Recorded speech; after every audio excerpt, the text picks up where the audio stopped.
Le quatrième opus, le Crépuscule des dieux, commence avec les trois Nornes et celle-ci se lamente des actions de Wotan qui a déséquilibré le monde puisque pour créer sa lance, celle qui a été brisée par Nothung, il a cassé une des branches du frêne du monde. Le frêne du monde, c'est l'arbre du monde, celui qui garantit l'équilibre du monde. Et depuis, cet arbre est mort et Wotan a envoyé ses troupes pour le débiter et ramener le bois mort au Valhalla. Cette scène laisse place à l'idylle entre Siegfried et Brunhild. Ils vivent l'amour parfait, mais il y a toujours un mais parce que sinon il n'y aurait pas de suite. Siegfried, il a envie d'aventure et Brunhild va le laisser partir, non sans avoir reçu au moins avant un gage de son amour. Ce gage, c'est le don de l'anneau de pouvoir, plus le fait qu'il lui a juré qu'il l'aimait. Et Siegfried décide de se rendre au royaume des Gibichungen pour rencontrer Gunther, un roi dont il a entendu parler. Gunther règne avec sa sœur Gudrun sur le royaume des Gibichungen, quand même un sacré nom, et ceux-ci n'ont pas d'époux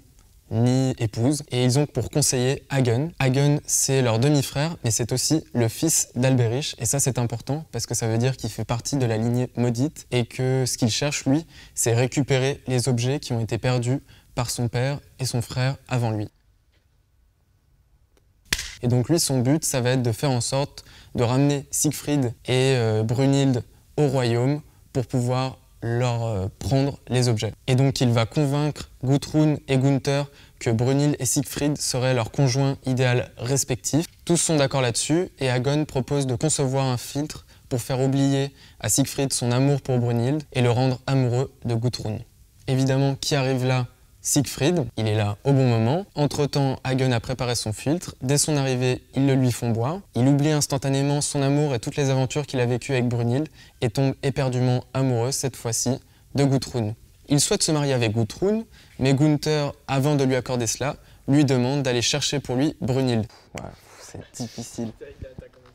Comme Siegfried est venu avec le Haume magique, il le met sur sa tête et se transforme en Gunther, puisqu'il est important que ce soit Gunther qui vienne séduire Brunhild et non pas Siegfried, sinon le plan ne fonctionnerait pas. Il ramène de force Brunhild au royaume des Gibichungen et a pris soin avant de lui enlever l'anneau de pouvoir.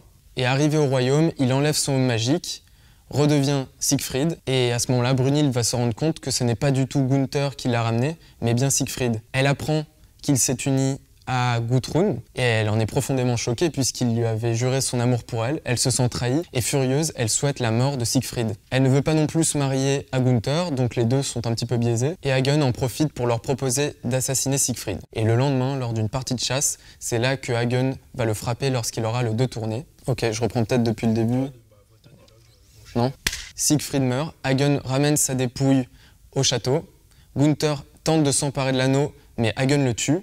Brunhild apparaît, elle a tout compris, elle sait que Siegfried a été manipulé et que finalement son amour était sincère, c'est juste qu'il a été dupé. Elle récupère l'anneau et décide de le purifier, lui ainsi que son amant, par le feu. Elle fait donc dresser un grand bûcher, les flammes montent, le Rhin déborde et amène les filles du Rhin au bord du brasier. Celles-ci récupèrent l'anneau qui a été purifié. Voyant l'anneau se précipiter dans le Rhin, Hagen plonge pour essayer de le récupérer, mais se noie dans le Rhin. Les flammes montent si haut qu'elles atteignent le royaume des dieux, le Valhalla. Celui-ci s'embrase à son tour, le monde des dieux est détruit. À ce moment-là, on comprend que la boucle est bouclée, puisque Log, qui est le dieu du feu et de la ruse, qui n'avait pas voulu monter dans le Valhalla à sa construction lors du prologue, est finalement celui qui va détruire le Valhalla. C'est l'orgueil des dieux finalement qui est châtié, l'orgueil de Wotan. Cette destruction, elle marque l'avènement d'un nouveau monde,